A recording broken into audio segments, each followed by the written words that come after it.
Hi everyone, welcome to Mod 2, Interacting with Texts, well, where we'll be going over annotating, responding, thinking, and also evaluating the legitimacy of resources and information. So I think this is a good way to start English 101, just for us to begin to think critically about the information that we're given. So goals for Mod 2: become better readers and thinkers and ultimately better writers, develop instincts of critical information consumption. Okay, so objectives for this lesson, for this week's lessons: learn text to text, text to self, text to world, learn how to evaluate the legitimacy of a source, and learn vocabulary related to media literacy. So to be critical readers, we need to be engaged readers. So to be engaged, it's much more thoughtful process. So we're making connections as we're reading. We're visualizing the text that we're reading. We're asking questions of the text. We're making assumptions and guesses about the text, and we're determining the value and importance of the text. So make connections. So when you're making connections, you think about what the reading may remind you. So maybe it's thinking about your life, your past experiences, and prior knowledge. So what about the reading is sort of bringing things up for you?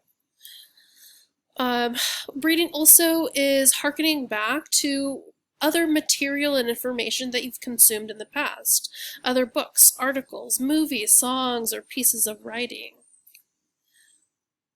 You're also recalling events and other people and issues in our culture. So you're making connections between reading and everything that is going on within and outside of you. So things that you want to think about: this text reminds me of ... This made me think ... I read another book that ... This is different from what I've read before, thought before, or experienced before ... I remember when.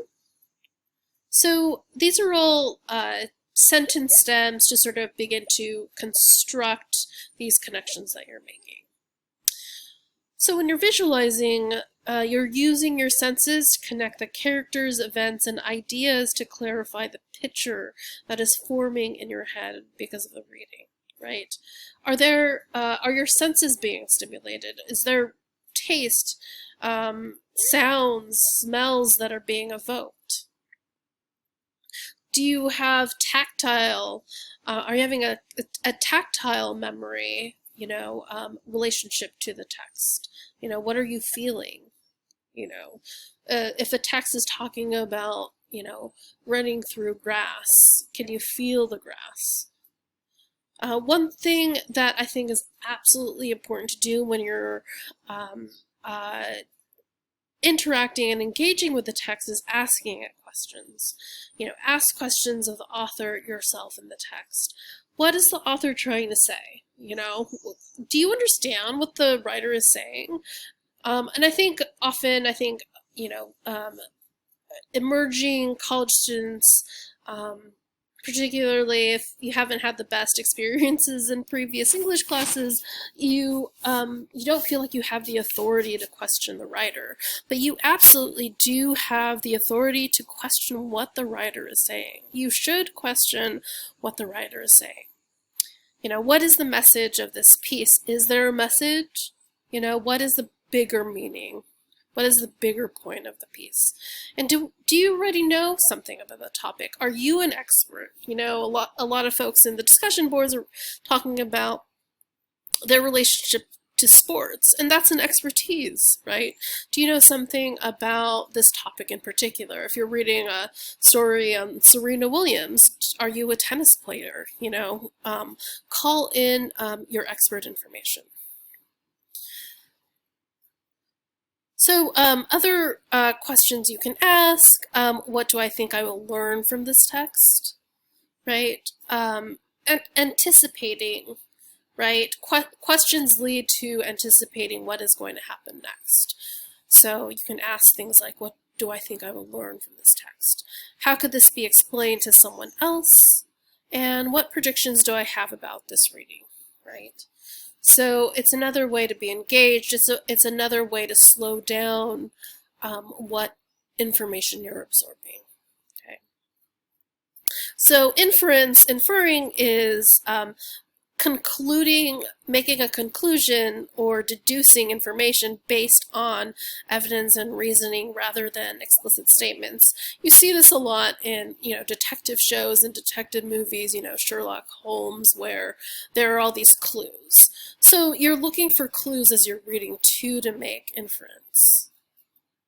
To ask yourself, I wonder why, I wonder how, I wonder if, right? Find information from the text that might be clues to the answers and use those with your background knowledge for possible answers, right?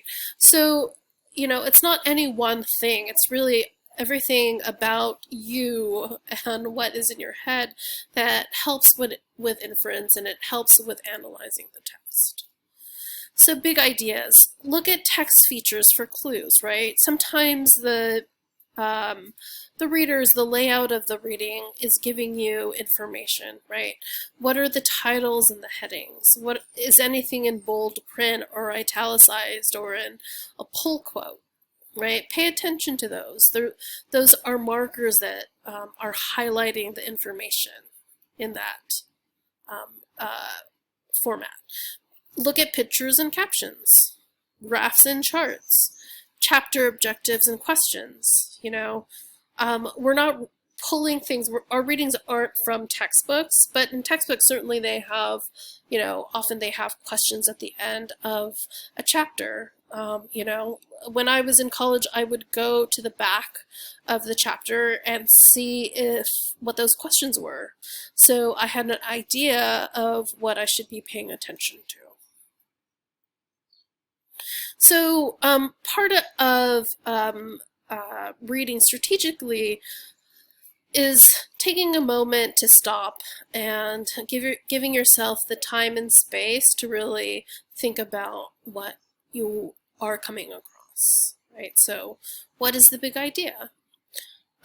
What has been the most important information so far? What have you learned?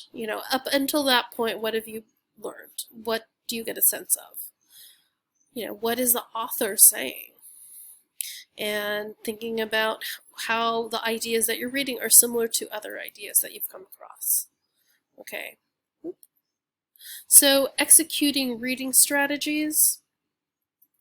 So we're using primarily in this class text to self, or text to text, T2T, text to self, T2S, text to world, T2W. So I think this is like a really a really great and simplified way of talking about reading strategies. So all of this is making connections. So it's all based on prior knowledge that you have, right? So text to self, it's texts that you've come across, and it's not just texts that you've read, but texts in the sense of, creative language, right? And so that's movies, that's songs, right? Poems, etc. Text to self is looking at your past experiences, right? Your belief systems, ideas you've had in the past, ideas that are continually forming. And text to world, you're looking at history, you're looking at current events, you're looking at your neighborhoods and your communities. So in this row right here are sentence stems that sort of help you construct these connections. So for text to text, you have, this text reminds me of this ... story, movie, etc., right? For here, the sentence stem for text to self is, this text reminds me of the time when I ... And so text to world, a sentence stem is, this sentence makes me think of this example in society, etc. Okay. So I'm going to pause here. So I can isolate how these reading strategies are done in the next video.